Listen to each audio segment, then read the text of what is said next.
Welcome back to Corporate Queens. Now it's time for Telephone Talk with Jo Ann Kirby from KRG Communications. And today we're talking about dealing with difficult people. So, Jo Ann, what are your special tips for us today? Dawn, dealing with difficult people is something that everybody in customer service has to deal with at one point or another in their careers. Some, depending upon the company or the products you deal with or the type of customer base you have, you may deal with it more frequently than other times. When you're on the phone in a customer service situation, it can be even more challenging. You know, when we're face-to-face with someone, you know, we know that we have their full attention or they have our full attention. But when we're on the telephone, you know, there could be a lot going on in the background. They're in an office, there may be people coming around their door, constantly going, can I talk to you? Can I talk to you? Can I talk to you? Or if they're in a home environment, you know, there may be kids tugging on their leg, there, you know, might be a dog scratching to come inside.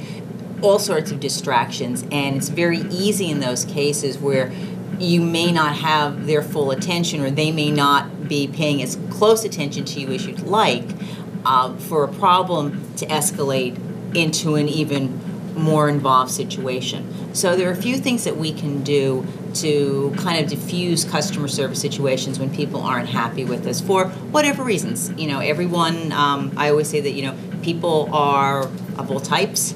And, you know, you can go to, you know, a movie with a friend and you can love the movie and your friend hates it and you saw the same movie, but your perceptions are a little bit different. And that comes into play when we're working with our customers. You know, everyone has different perceptions. So something that for us may not seem to be a problem or that's something we deal with every day might be a real issue for the customer. So I like to use a very simple 4-step process in helping to, you know, make people more comfortable and helping to diffuse situations for difficult situations. The first thing is I want to make sure that I'm listening to what they have to say. And I want to listen to them objectively. I want to listen to them actively. I'm not emailing, I'm not texting. And you know what I always say, you know, multitasking is the enemy of good listening skills. So we want to be actively listening to what they have to say. The second step that we do is we want to acknowledge that we heard what they said. And this is important because this is where perception comes into play. When you hear someone speak to you and give you a situation, you need to make sure that what you heard is what they meant. Right. And that's really important. That's where a lot of times problems get escalated because you find yourself solving the wrong problem. Or you find yourself making assumptions based on what you think the problem is when it's really something else. So if we can take the time after we listen to make sure that we're on the same page with somebody, what we can do is we can solve that problem more effectively and more efficiently. And everybody is happy then. And to acknowledge them, what we like to do is we like to paraphrase.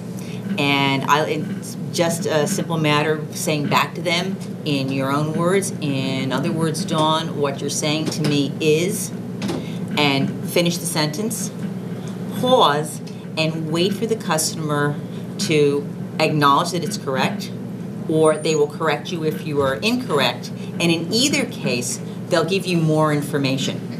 Because really what you want to do is you want to be able to actively get as much information as possible without seeming to ask a lot of questions. The more information you can get from someone freely, the easier it is for you. If you have to, you know, ask them a lot of questions, people can get very concerned. Why are they asking me this? So if we can get them to give them the information, that's great.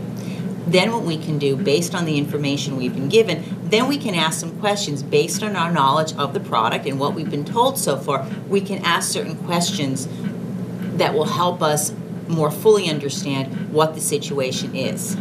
Once we have all that information, then we can respond with the appropriate solution for them. Now, what's really important after we've responded with the appropriate solution is we need to make sure that the customer agrees that this is an appropriate solution for them. Because a lot of times the customer service rep might leave out that last step and they hang the phone up and the customer still isn't happy. They don't feel like the issue is resolved. They don't feel like it's resolved. And that's sometimes a problem in customer service. You know, sometimes we can deal with people who are, they're not very nice, but they solve the problem for us. which we're not happy about, that experience, because they weren't very nice to us even though their problem solved. But what can be even worse is when we have a really nice person on the phone but doesn't do anything for us. In some ways, I have found that almost infuriates people more when somebody is nice but ineffective. Yeah, because at the end of the day, they want their problem solved. They want their problem solved, exactly. And they want to feel that they were able to solve it also. Right. And one of the things that we're able to do by doing that acknowledgement step and paraphrasing and getting them to acknowledge what we think the situation is, and by asking them questions, what we're doing is we're engaging them in the conversation. And the more we have them engaged in the conversation, the easier it is to diffuse what might become a very emotional situation. In large call centers, in fact, you probably know when you call into a customer service call center, you'll usually get a little recorded blurb up front before you're connected that tells you that the calls may be monitored.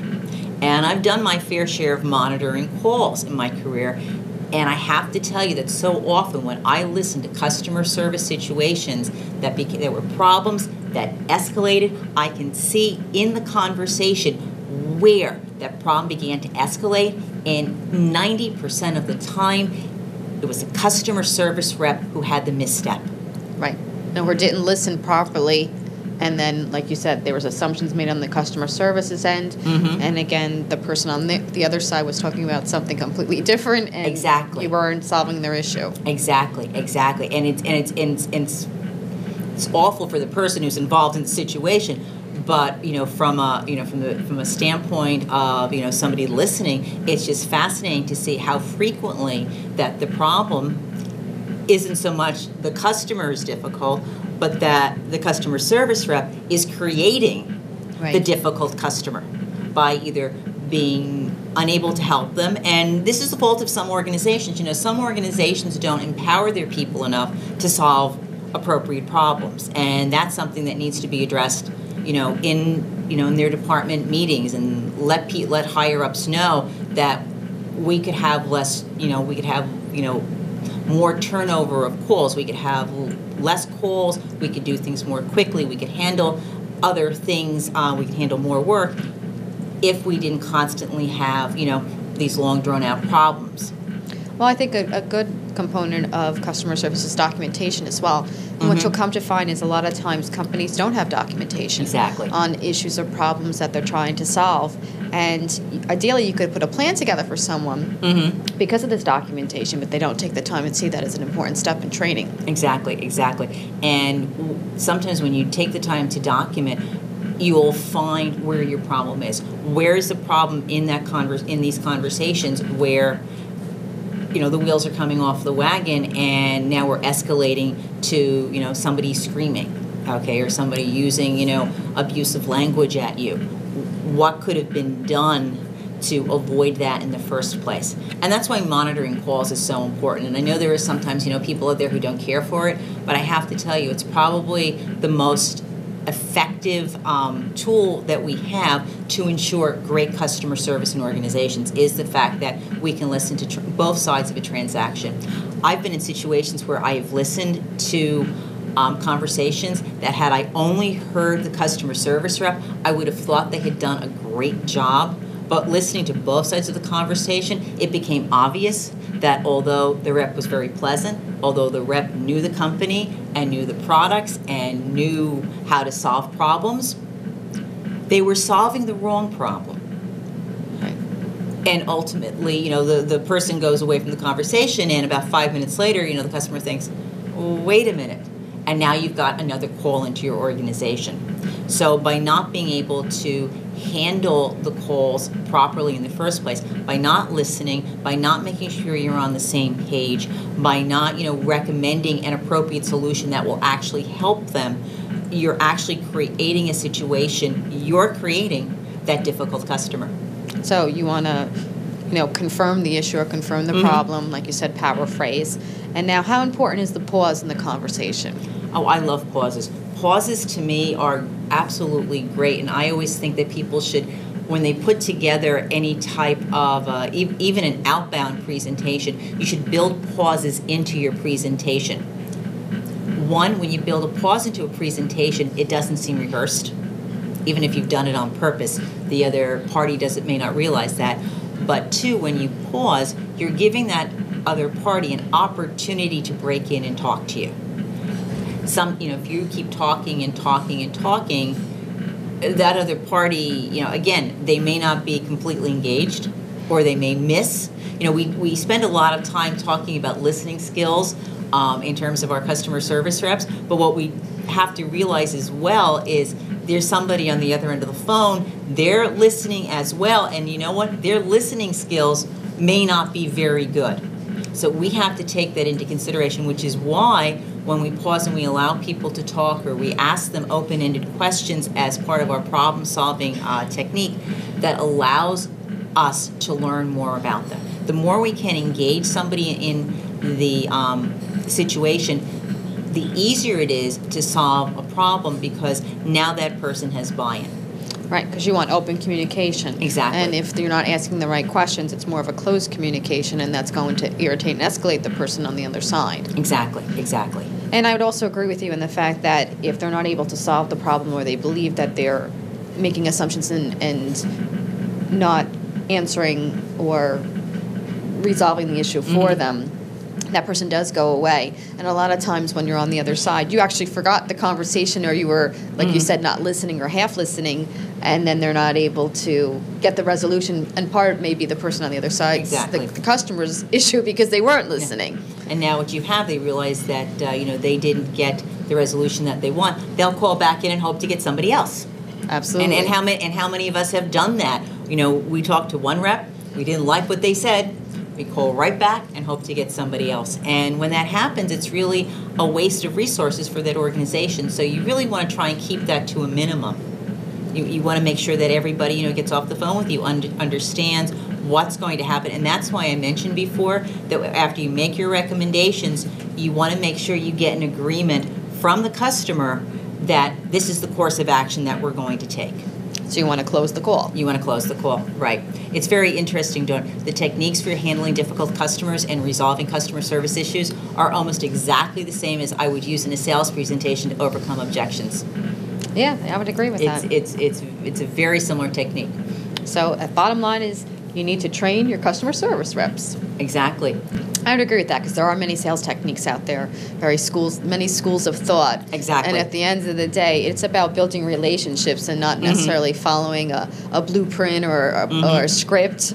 And everyone does have a different way of how they sell. And it is interesting to analyze all the different ones that are out there. Well, thank you for visiting us today at Corporate Queens. Jo Ann had mentioned our success calls, and our website for that is www.successcallsnj.com. We do meet the first Tuesday of the month at 12 o'clock at the Fine Grind Coffee Bar in Little Falls on Route 23. So we hope to see you soon at one of those events, or you can visit us at www.corporatequeens.com. Our next taping will be in January, which is January 11th at Bella Piazza Ristorante, our new location inside the Comfort Inn in Fairfield, located at 286 Route 46 East, again in Fairfield, and we hope to see you. We start at 5:30, so come be our guest.